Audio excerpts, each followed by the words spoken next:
حضرت عمر رضی اللہ تعالیٰ عنہ جب ایمان لائے تو آپ نے ایک ایک کافر کے گھر کے دروازے پہ کھڑے ہو کے کہا کہ تم کمزوروں کو مارتے تھے، میں تمہیں بتانے آیا ہوں میں محمد عربی کا نوکر بن گیا۔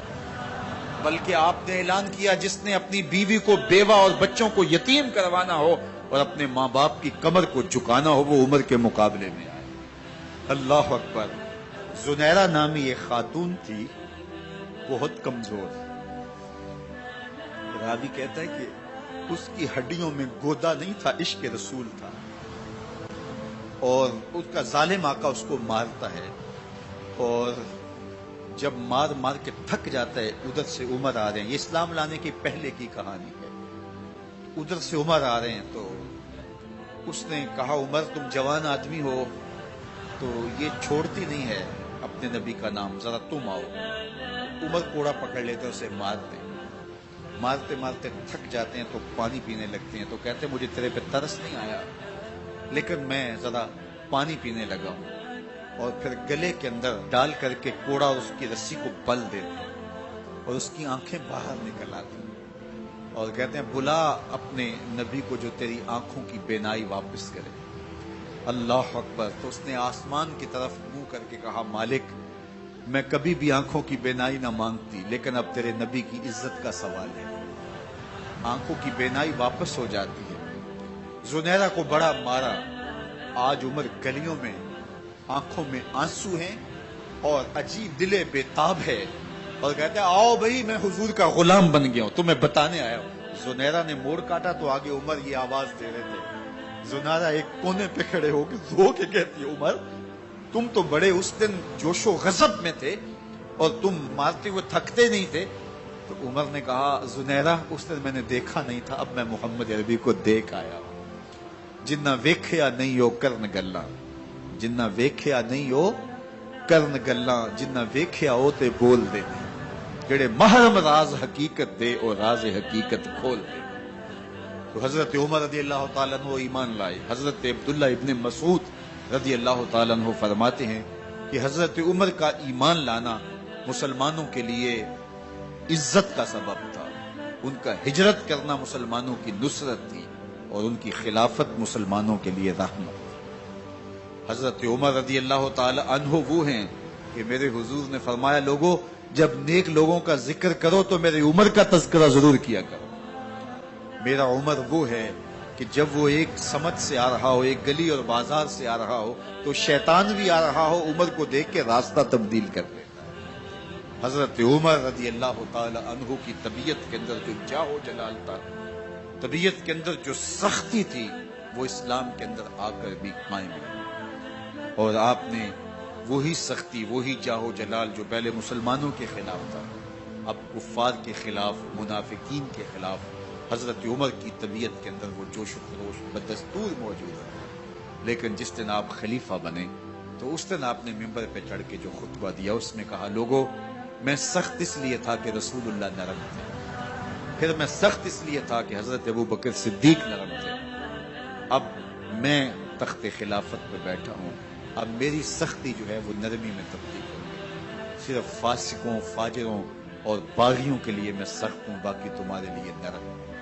سب سے کم جو تنخواہ بیت المال سے اگر کسی وجود نے لی ہے تو وہ حضرت عمر رضی اللہ تعالیٰ نے صرف 2 جوڑے لیتے تھے سال میں، اور راوی کہتا ہے کہ میں نے دیکھا ہے کہ اس میں بھی 17 پیوند لگے ہوتے تھے۔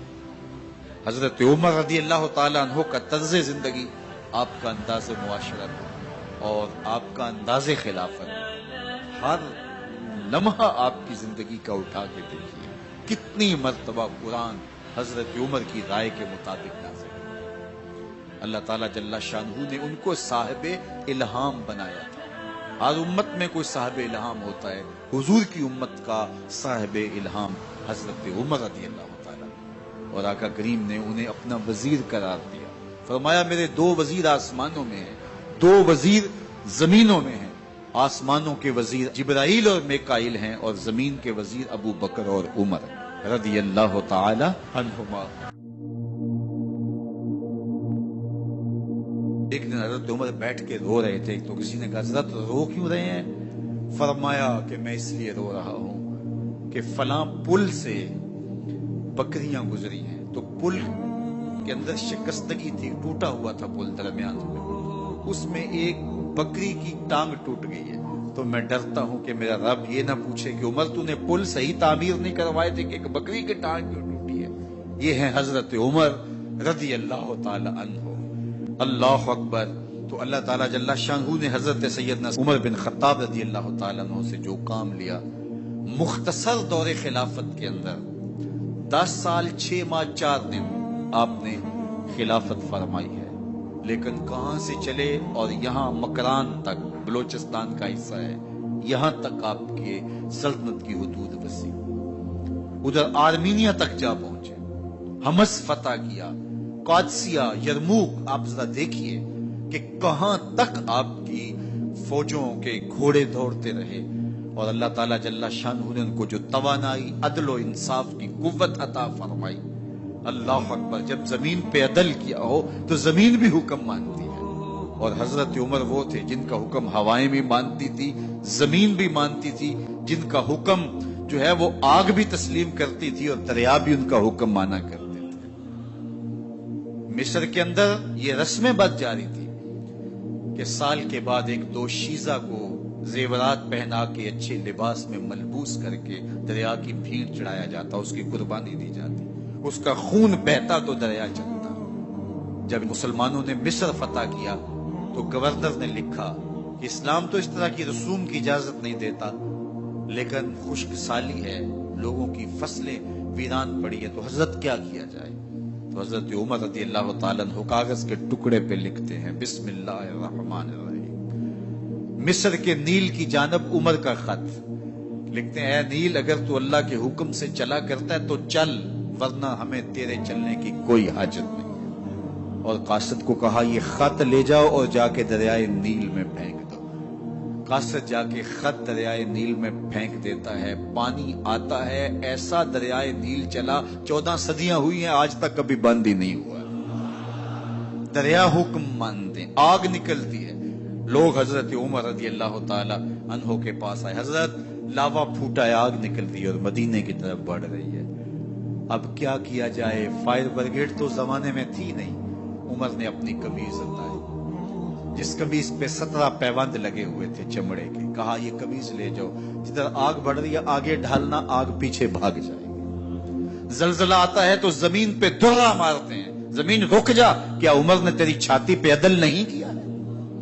تو یہ عمر ہیں رضی اللہ تعالی عنہ کہ جن کے انصاف کی وجہ سے، جن کے عدل کی وجہ سے اللہ تعالیٰ کی رحمات، اس کی برکات کا نزول ہوتا تھا، اور اللہ تعالیٰ نے مسلمانوں کو وہ آبرومند حکومت دی۔ کائنات کی تاریخ کے اندر ایسی حکومت آپ نے نہیں دیکھی ہوگی جو حضرت عمر نے حکومت کی ہے۔ اللہ اکبر۔ فرمایا فرات کے کنارے پہ ایک کتا بھی پیاسا مر گیا تو اس کا حساب بھی عمر سے ہوگا۔ باہر سے سفیر آتا ہے اور آ کے پوچھتا ہے کہ میں امیر المومنین کے، مسلمانوں کے حکمران کے محل میں جانا ہے، تو وہ مسکرا کے کہتے ہیں ہمارے امیر کا تو کوئی محل نہیں ہے۔ کہا کہاں ہے تمہارا امیر؟ کہا مسجد نبوی میں ہوگا یا بیت المال کی اونٹوں کی دیکھ بھال میں لگا ہوگا۔ وہ جب گئے تو مسجد میں نہیں ہے، اللہ اکبر، وہاں گئے تو وہاں بھی نہیں ہے۔ پھر کیا دیکھتے ہیں کہ عمر رضی اللہ تعالی عنہ جنت البقیع کے پاس ایک درخت کے نیچے اینٹ کا سرانہ رکھ کے سوئے ہوئے، تو اس نے کہا عمر تو نے عدل کیا ہے، تجھے کچی اینٹ پہ بھی نیند آ گئی، ہمارے حکمرانوں نے انصاف نہیں کیا، اور وہ بند اور محفوظ کمروں کے اندر بھی سکون اور چین کی نہیں سو سکتے۔ حضرت سیدنا عمر رضی اللہ تعالیٰ عنہ نے اس طرح ان امور سلطنت نبھائے، آپ دن کو لوگوں کی دیکھ بھالی کرتے، لوگوں کی ضروریات سنتے سمجھتے، اور جب رات پڑتی لوگ سو جاتے، عمر مدینے کی گلیوں میں پہرا دیتے۔ کائنات نے کوئی ایسا بھی حکمران دیکھا ہوگا؟ اللہ اکبر۔ وہ مجاہد جو مختلف محاذات پہ گئے ہوئے ہوتے، ان کے گھروں کی دیکھ بھالی کرتے، ان کی ضروریات کا خیال رکھتے، ان کی آبرو کا پہرا دیتے۔ راتوں کی تنہائیوں کے اندر حضرت عمر اٹھتے اور جا کے گشت کرتے، چکر لگاتے، دیکھتے کوئی آنکھ پر نم نہ ہو، مفلسی کا کسی گھر میں ماتم نہ ہو۔